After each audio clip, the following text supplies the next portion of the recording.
What's up, everybody, and welcome back to S and the Ants YouTube channel. In this video, we're going to go over what I think everyone's been waiting for, the update on the new Pennsylvanicus queen and how the brood boosting went. Stay tuned and watch the whole video to the end, and we'll get right into it.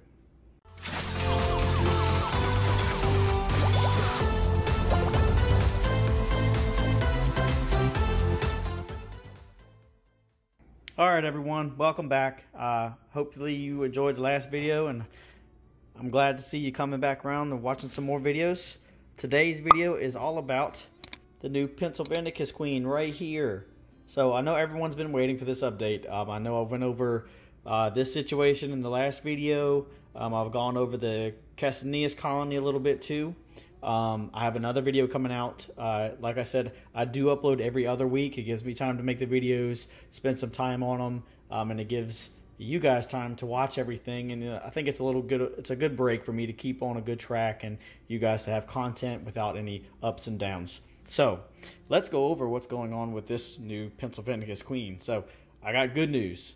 It was a success. It was awesome. So let's get in here and I can show you what's going on. So I got the flash on the phone. But as you can see, all three of the pupae that we put in to this test tube in her last video emerged. They have done great. I have been babying them, so she has calmed down so much from the last video. If everyone paid attention, I did mention it in the video. Sorry for the little shakiness. She was super aggressive, and you guys seen that in the video. Super aggressive, did not want anything to do with the pupae at all. And I did get some comments about maybe next time, if I ever do this again, to do this right after diapause or cool her down a little bit to kind of, chill her out. And if I do ever have to brood boost another queen, to maybe just cool her down in the fridge just a little bit, kind of knock off that temperament she had. But as you can see, all three are really healthy. These are not nanitics. I do not want you guys to be confused. Nanitics are the first generation of brood that a queen produces. So if you wait 1 second, I get my handy dandy trusty pointy stick. So that way you guys can see a little bit better and see what I'm kind of talking about. So let's see, where can I find the stick? Right underneath them is this queen's first generation. These three are from my main Pennsylvanicus colony. These three ants right here, these three workers. This queen did not produce them if you're new here. These three are from another colony. I put them in as pupae in the brood boosting video that I will link up here in the top right. If you haven't watched that, go check it out. And it shows how to brood boost a colony if you're struggling with a queen that you may have. So these three are not hers, so they're normal workers, but the ants, or the eggs that are right here, and then if you see she has one larvae right here, those are her first nanitics. Now once they cocoon, the eggs get into larval stage, and then they cocoon up and then they emerge, they will be her nanitics. So they have done everything that I hoped they would. I have fed them. I've gave them some nectar water, and we've talked about that in other videos where I do use the Biformica Sunburst Ant Nectar for all my colonies. I usually get they only sell them in the 240 bottles, and then the bigger, I think 500 and somes. But as you can see, I do use this a lot in this colony and my Camponotus colony. So I've been feeding them that sporadically, and then every now and then when I do feed my ants, whether it be mealworms or I have crickets back here, I do take one little tiny one, I'll cut it up and I'll stick it in there for them to eat, because the queen does need protein. Because as we've kind of talked about in other videos, this queen has been a full year almost at this point without any food. Well, excuse me, I have fed her. But in a natural setting, these ants would use the queens would use their wing muscles and keep their nutrition up from that and feed their nanitics through their wing muscles. Now, this queen was struggling. She went her first batch of nanitics that she had She devoured, she ate them, and then she did not raise any more eggs or brood after that point. She went into diapause, she survived, we went over that in other videos, and now I try to get her a fast pace into this season, hoping that this colony can get to this colony's size. This queen I got the same time as I did this queen, maybe a little bit later in the season actually. I would say about 6 months. So this colony, as you can see, and we've gone over this before, is absolutely huge. Let me take this dark plate off for you. Sorry to get so close, but I gotta use 2 hands for this. Sorry. But as you can see, and again, this is all in colony, so this is their outworld. It goes into their extra large mini hearth, and then I did in the last video add the discus temporarily until our new nest comes in. So this colony is huge compared to her, and she only has, you know, the 3 brood boosted workers, and then her next generation of brood. So it was a success. If anybody was wondering, because I got a lot of comments wanting updates on this, on her, and updates about how they were doing, if she was going to eat them or not. She's doing great. I cannot believe it. You know, it's gone as well as it has. She's been extremely, I dropped my poker. But she's done extremely well. She's super calm now. She does get a little, I would say, timid and scared now when I do shake up, I'm not shaking up the tube, but when I do move the tube, if they sense any kind of vibrations, she just still doesn't get aggressive. I do need to clean, because they have been pulling the cotton off this and digging their own little tunnel out of the cotton, and they just stick it back here where all the water is. So I need to figure out how to get this out, because it will mold, and I do not want that. But I need to get this out and move it out so they have more space. But as you can see, as far as brood-wise, let me see if I can get a good angle on that without the glare. She has the one huge larva. There's a larva right at her antenna and her foot right now. And then you have the little batch of eggs right above the larva, the yellow batch of eggs. So she is doing good. They are growing. They are feeding the larva.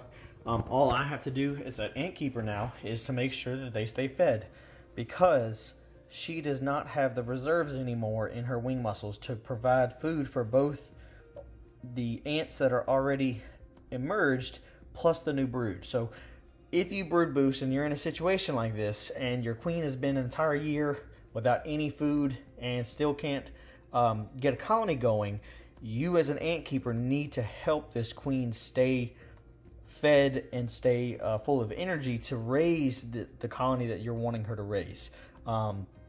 And if she does have a couple workers, you have to feed them as well. Now, again, that's what the nectar's for. The nectar feeds the workers. The protein feeds the brood.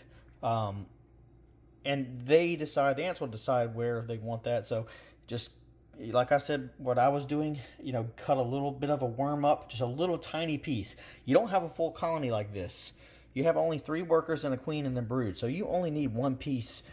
And that should last them a good week or more food-wise, because they keep the food reserves inside of themselves, inside their social stomachs.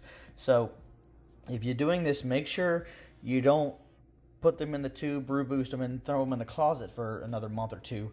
That is only with new queens that still have their wing muscles and have those energy reserves. These queens that don't have those energy reserves anymore cannot do that. They need food to propagate a healthy colony going forward. Now, if you find a queen and, you know, you throw her in the closet or wherever you got, you know, wherever you want to keep your new queens you've caught, then, you know, you bring them out months later and they have a nest or 6 or 10 workers. That's good. You know, that's what we all aim for as ant keepers. But in this situation, like I've explained in other videos, I bought this queen at the end of the season.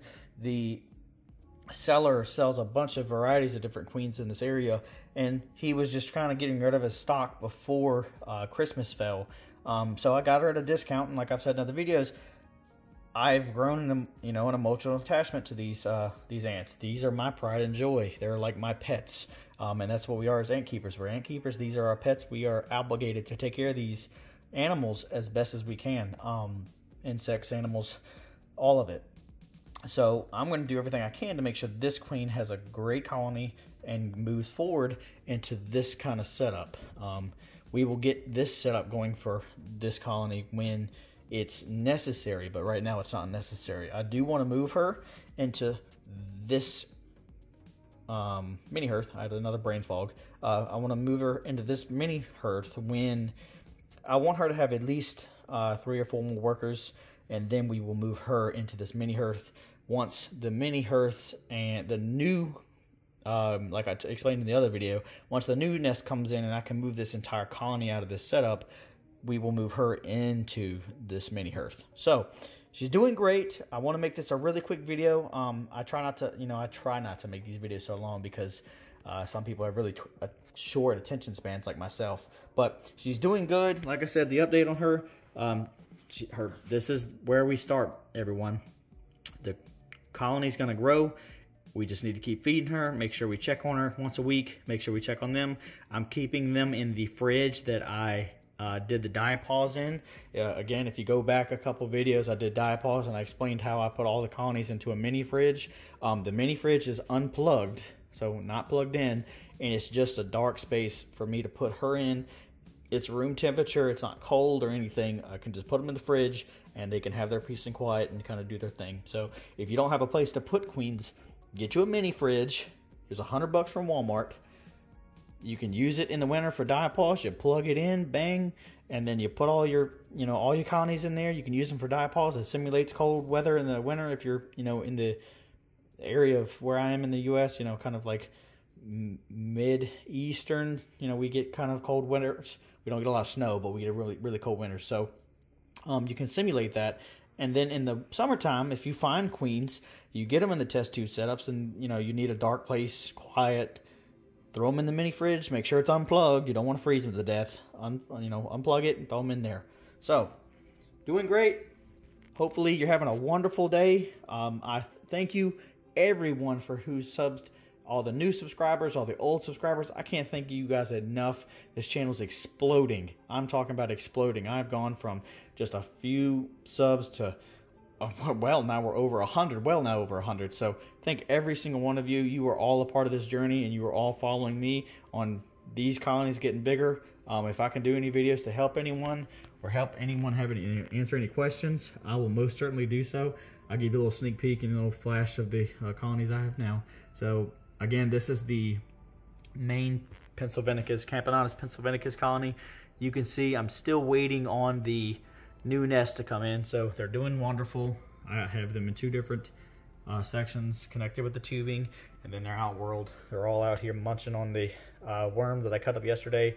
I do need to take this out soon, and they're all over the place, honestly, in here. And then my Castanese colony's in there. You can slightly see the entire colony right there. They always sit in that little corner. So until next time, I'll catch you in the next video. Hey, S&E Ants here. If you enjoyed this video, check out this recent upload of this recommended video. If you haven't already, please hit the subscribe button in the middle of the screen. And if you liked what you just watched, hit the like button. It really helps the channel out. If you have any other suggestions or ideas, comment down below.